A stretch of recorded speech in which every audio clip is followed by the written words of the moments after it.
The grizzly bear incident. It was late August in 2014, deep inside Glacier National Park, Montana. A 40-year-old hiker was making his way down a quiet forest trail, alone, surrounded by thick brush and the low hum of summer insects. The ground was soft underfoot, pine needles damp from the morning dew, the kind of stillness that makes every sound echo. He was just walking, head down, lost in thought, probably daydreaming about lunch, not realizing he was on the menu.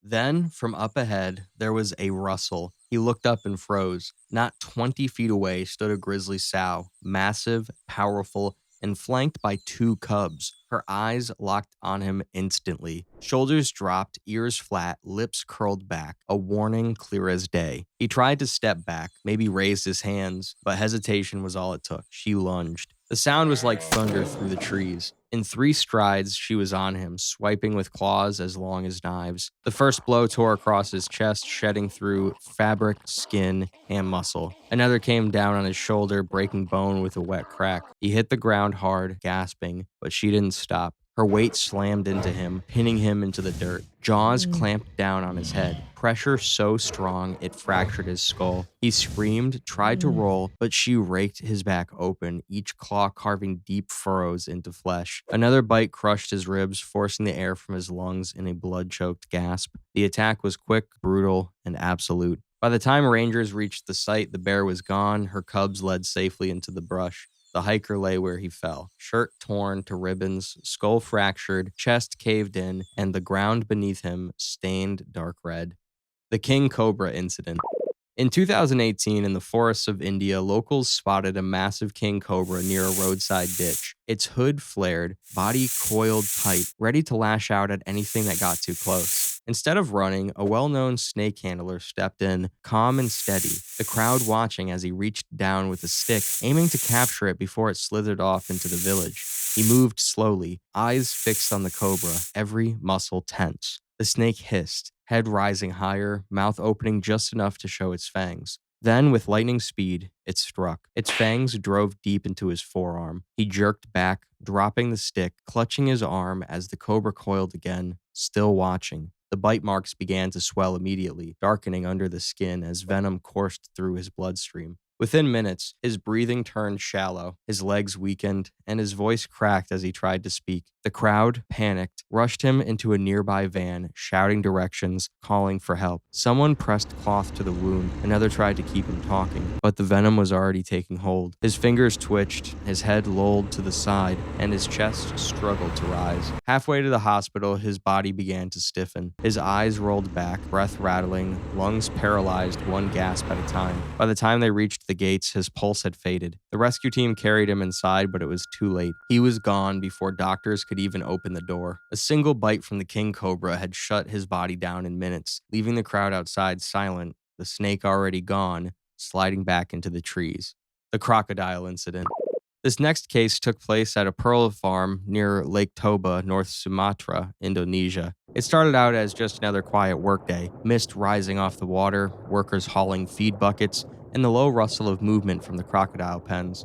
Near the edge of one enclosure, a researcher leaned over the barrier, tossing meat into the pool below. The water rippled once, then again, and in a blink, a 17-foot crocodile exploded upward, its jaws clamped down around the researcher's arm with bone-snapping force. There was no time to react, no chance to break free. The sheer power of the bite wrenched the body forward, dragging them straight over the wall. The splash echoed through the yard, followed by thrashing and shouts. Beneath the surface, the crocodile twisted violently, rolling in tight circles, the infamous death roll. Every spin shredded flesh and shattered bone, crushing ribs and tearing muscle in seconds. The water churned red as the body slammed into the concrete sides, trapped in a grip that wouldn't loosen. Workers rushed to the scene, shouting, throwing ropes, anything to distract the animal, but it was already too late. The water stilled. The crocodile lingered near the center, jaws still clamped tight before slowly sinking below the surface.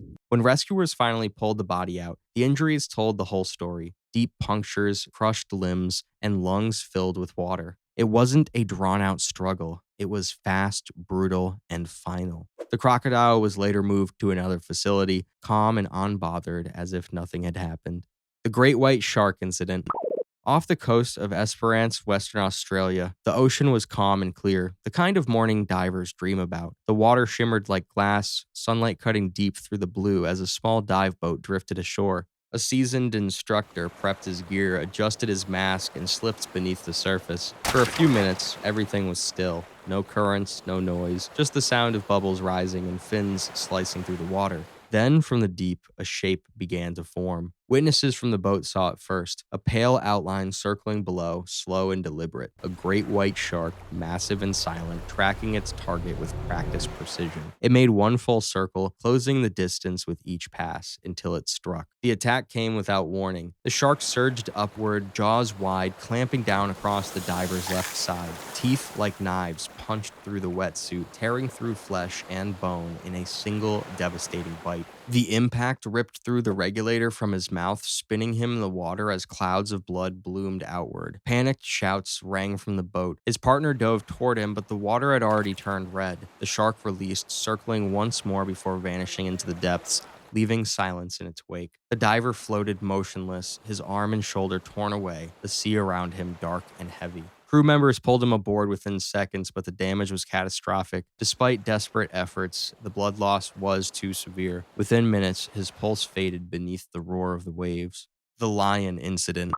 In 2018, inside South Africa's Dinokeng Game Reserve, the morning air was quiet. Just birdsong, the rumble of distant trucks, and the low, rhythmic growl of a lion behind the fence. A small group of visitors watched from a nearby vehicle, cameras out, lenses ready. Among them was a 72-year-old man who'd raised and cared for the big cats himself. To him, they weren't monsters, but family. That morning, one of his lions, a fully grown male, had been pacing the enclosure. The man stepped inside, calm and confident, the way he always did. The gate clanged shut behind him. He called out softly, hands out, voice steady. The lion stopped, turned, and stared at him. For a few tense seconds, they just watched each other. Then the animal lunged. The hit came like a truck. Claws dug into his shoulders as the lion knocked him flat, teeth sinking deep into his chest and neck. The crowd screamed. Dust kicked up. The man tried to twist free, but the lion dragged him across the dirt, hauling him deeper into the enclosure, its jaw locked tight. Guards shouted, firing warning shots into the air, but the animal didn't flinch. It clamped down harder,